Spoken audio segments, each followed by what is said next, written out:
Bienvenue à tous dans ce nouvel épisode de Fragments littéraires. Aujourd'hui, nous explorons l'univers intrigant et existentiel de L'étranger, le roman phare d'Albert Camus. Publié en 1942, L'étranger est bien plus qu'un roman. C'est une réflexion profonde sur l'absurde, l'isolement et l'authenticité de l'être humain face à l'incompréhensibilité du monde. Ce chef-d'œuvre de la littérature française s'inscrit dans la philosophie de l'absurde, développée par Camus dans son essai « Le mythe de Sisyphe ». Et si notre existence elle-même était privée de sens, sauf celui que nous décidons de lui donner? Bienvenue dans le monde de Meursault. Ce roman, à la fois simple dans sa narration et profond dans sa réflexion, interroge la condition humaine face à l'absurde. Écoutons ensemble l'histoire de Meursault, un homme à la fois étranger au monde et à lui-même. L'histoire commence avec une mort, celle de la mère de Meursault. Il reçoit un télégramme lui annonçant ce décès, mais sa réaction est déconcertante. Ni tristesse, ni révolte, simplement une constatation factuelle. Lors des funérailles, son comportement indifférent choque. Il ne pleure pas, il fume, il ne feint pas l'émotion que la société attend de lui. Dès le début, Meursault s'affirme comme un être étranger aux conventions humaines, quelqu'un qui refuse, ou peut-être est incapable, de jouer le jeu social. Mais est-ce réellement une froideur insensible ou simplement une lucidité face à l'inévitable? Camus nous laisse ici face à une question essentielle. Devons-nous toujours donner du sens à ce qui n'en a pas? De retour à Alger, Meursault reprend sa vie monotone sans qu'aucun bouleversement ne semble affecter son quotidien.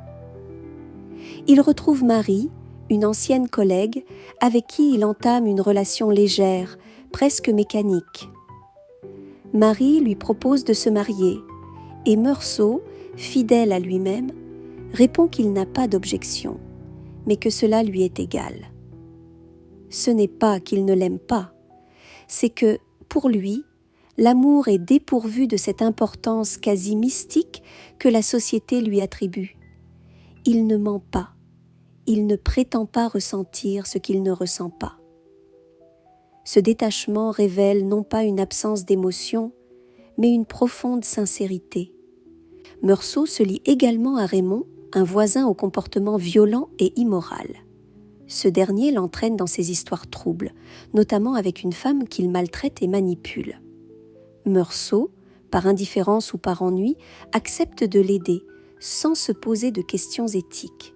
Il devient malgré lui complice de cette spirale, non par méchanceté, mais par une sorte de passivité face aux choix qui s'offrent à lui. Ce détachement n'est-il pas, finalement, une manière de refuser le poids du jugement moral imposé par les autres? Puis, lors d'une sortie à la plage, sous un soleil écrasant qui semble peser sur chaque geste, chaque pensée, un événement tragique survient. Meursault, confronté à un Arabe avec qui Raymond avait un différend, est submergé par une étrange tension. L'étouffement de la chaleur, l'éclat insupportable du soleil, le bruit des vagues, tout semble conspirer pour annihiler sa lucidité. Dans un acte inexplicable, il tire une balle, puis 4 autres. Ce meurtre, absurde dans son déroulement, n'est motivé ni par la haine ni par la colère. Il est le produit d'un moment suspendu, d'une intensité qui dépasse Meursault lui-même. Ce n'est pas la violence d'un homme enragé, mais celle d'un homme désorienté face à un monde insaisissable. Camus nous invite ici à contempler l'irrationnel, non comme une aberration, mais comme une vérité universelle. L'arrestation de Meursault marque le début de son décalage définitif avec la société. Lors de son procès, ce n'est pas tant son crime qui est jugé, mais sa personne, son indifférence, sa différence. Les jurés, les témoins, les juges, tous semblent plus scandalisés par son manque de larmes lors des funérailles de sa mère que par l'acte de violence lui-même. Meursault devient l'incarnation de tout ce que la société rejette. L'absence de conformisme, la sincérité brute, l'absence de justification.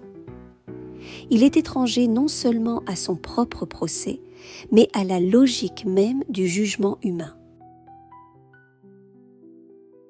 Camus souligne ici l'absurdité d'un système qui punit non l'acte, mais l'écart au code implicite des émotions convenues. Condamné à mort, Meursault attend son exécution dans une cellule, confronté à l'idée de sa fin imminente. C'est dans cet espace de solitude absolue qu'il atteint une forme de clarté existentielle. Lorsqu'un prêtre tente de lui apporter un réconfort religieux, Meursault le rejette violemment. Il refuse les illusions, les consolations offertes par une vie après la mort. Il comprend alors que le monde est indifférent, que rien n'a de sens en dehors de celui que nous choisissons d'y voir. Cette prise de conscience n'est pas un désespoir, mais une libération. En acceptant l'absurde, en embrassant la vacuité de l'existence, Meursault trouve enfin la paix. Il contemple le monde avec sérénité, se sentant uni à la tendre indifférence du monde.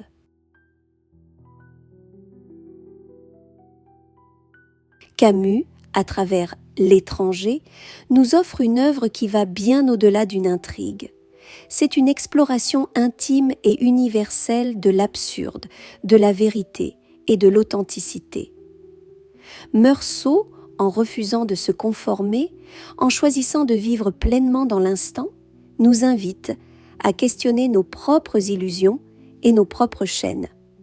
Alors, en quoi sommes-nous aussi des étrangers, non seulement au monde, mais à nous-mêmes? Peut-être que la réponse, comme celle de Meursault, se trouve dans l'acceptation de l'absurde et dans l'affirmation de notre liberté face à l'insensé. La philosophie de l'absurde dans L'étranger. Dans L'étranger, Albert Camus nous invite à contempler un concept profondément dérangeant mais libérateur. L'absurde. Cet absurde naît du fossé entre notre quête désespérée de sens et le silence implacable du monde. Et si la vie n'avait aucun sens préétabli? Et si c'était précisément là que résidait notre liberté?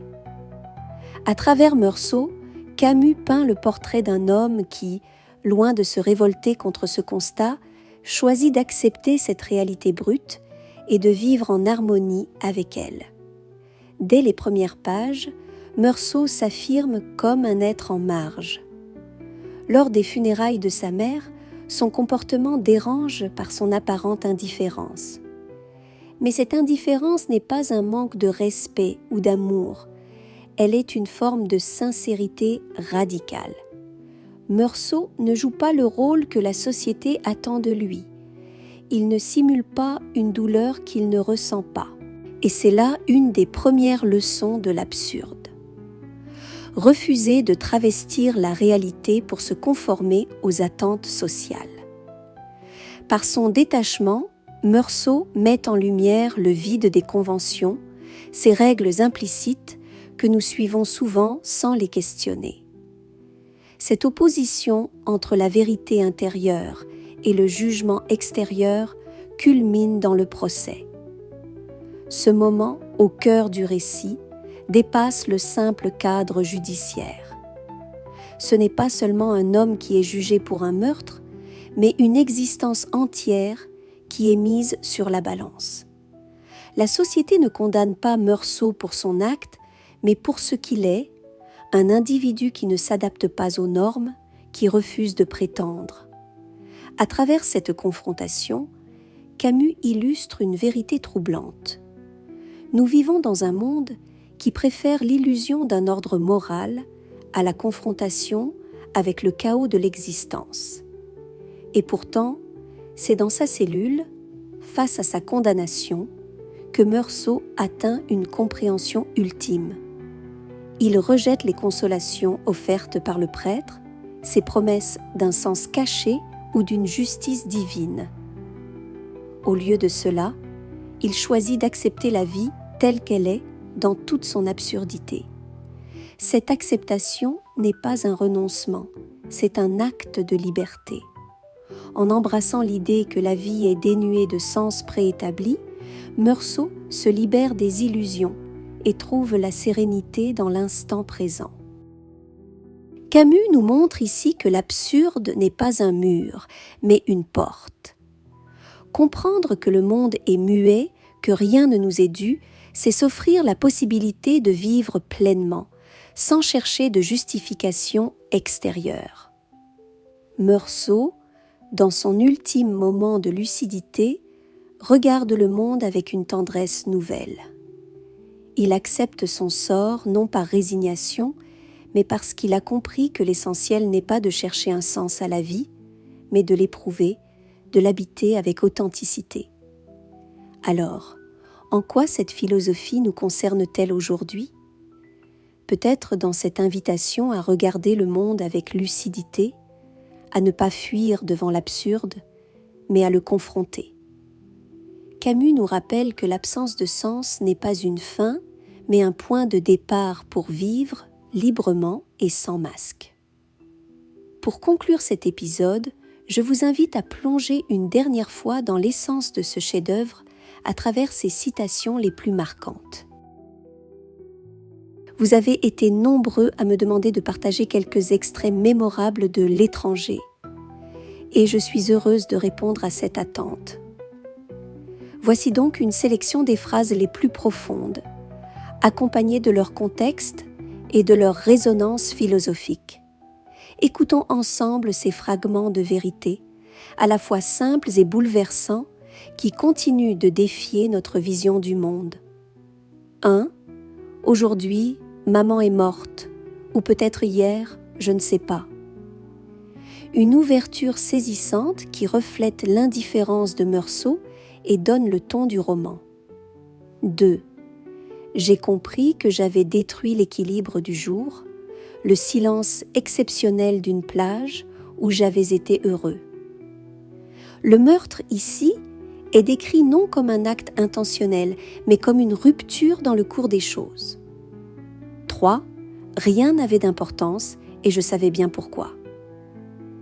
La compréhension de l'absurde offre à Meursault une libération ultime. 4. Je me suis ouvert pour la première fois à la tendre indifférence du monde. Une phrase clé qui résume l'acceptation par Meursault de l'univers indifférent. 5. Vivre, c'est faire vivre l'absurde. Un écho au mythe de Sisyphe, Camus montre que l'acceptation de l'absurde ne conduit pas au désespoir, mais à une vie authentique. Et ainsi se referme notre exploration de l'étranger. Ce roman, loin de nous offrir des solutions, nous tend un miroir pour réfléchir à notre propre condition. Albert Camus, à travers Meursault, ne nous demande pas de vaincre l'absurde, mais de l'accepter, de l'habiter et d'y trouver une forme de liberté. La philosophie de l'absurde ne se vit pas dans la révolte ni dans la résignation, mais dans une lucidité courageuse. Elle nous invite à cesser de chercher des réponses dans un monde qui n'en a pas, pour commencer à y vivre avec sincérité. Car dans cette absence de sens, c'est à nous qu'il revient de tracer le chemin, non pour atteindre une vérité absolue, mais pour affirmer notre propre existence. Sincèrement, ce livre m'a bouleversée. Il m'a fait comprendre que accepter l'absurde, c'est apprendre à vivre en créant nos propres vérités. Prenez soin de vos pensées, elles sont les fragments de votre liberté.